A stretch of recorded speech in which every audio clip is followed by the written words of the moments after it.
Brushing करना, flossing करना, mouth wash use करना, ये सब तो हम जानते ही है टीथ केयर में। पर इनसे जुड़ी कुछ छोटी छोटी और इम्पोर्टेंट बातें जो हम ध्यान में नहीं रखते हैं, जिनकी वजह से हमें टीथ और गम्स की प्रॉब्लम हो सकती है, उन्हें आज हम जानेंगे।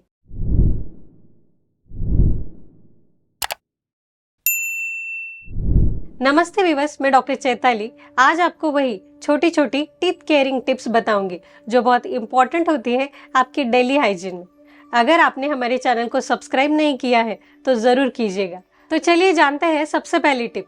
ब्रशिंग सॉफ्ट ब्रिसल ब्रश से ही करनी चाहिए, क्योंकि सॉफ्ट ब्रिसल होने के कारण ये दांतों के सरफेस पर और दांतों के बीच में इजीली अडेप्ट होती है और उससे टीथ क्लीनिंग आसान हो सकती है। और हार्ड ब्रिसल्स की तरह इससे दांत भी नहीं घिसते हैं और गम्स को भी कोई नुकसान नहीं होता है। अभी आप इमेज में देख सकते हो, उसी तरह से हर दांत पर 3 स्ट्रोक्स ऐसे ही दिन में 2 बार आपको ब्रश करना चाहिए। फिर सेकंड, बस गाल और होठ के साइड से ही नहीं बल्कि जबान और पैलेट के साइड से भी दांत ब्रश करना चाहिए। हम हमेशा जल्दी जल्दी में जबान और पैलेट के साइड से दांत साफ करना भूल जाते हैं, तो अब ये याद रखिएगा, हमेशा पैलेट और जबान की साइड से भी दांत साफ करने हैं। फिर थर्ड, बहुत लोग किसी न किसी कारण या फिर ऐसे ही खाना एक ही साइड से खाते हैं, यानी कि राइट या फिर लेफ्ट साइड से। ये बहुत ही गलत बात है, क्योंकि एक साइड से खाना खाने से दूसरी साइड खाना चबाने की एक्शन से क्लीन नहीं हो पाती है और इससे आपकी एक साइड में TMJ यानी कि एक साइड के जबड़े की जॉइंट की प्रॉब्लम भी हो सकती है। इसीलिए आपको हमेशा दोनों साइड से खाना खाना चाहिए। फिर चौथा है माउथ वॉश।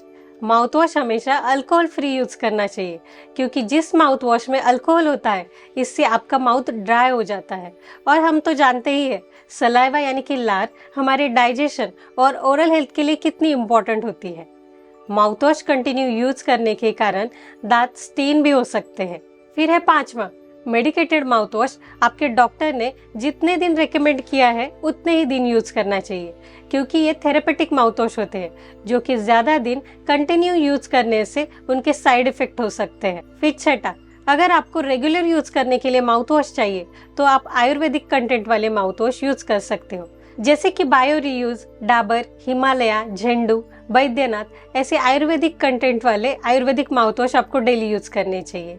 फिर है सातवां, ऑयल पुलिंग। रोजाना सुबह उठने के बाद आप कोकोनट ऑयल से ऑयल पुलिंग कर सकते हो, जिससे आपकी बॉडी तो डिटॉक्स हो ही जाएगी और साथ ही साथ आपकी गम्स की स्वेलिंग, टीथ की कैविटी से भी प्रोटेक्ट करेगी। ऑयल पुलिंग के बारे में मैंने अपने एक ऑयल पुलिंग सीरीज में डिटेल में एक्सप्लेन किया है। अगर आपने वो वीडियो नहीं देखा है तो ज़रूर देखिएगा।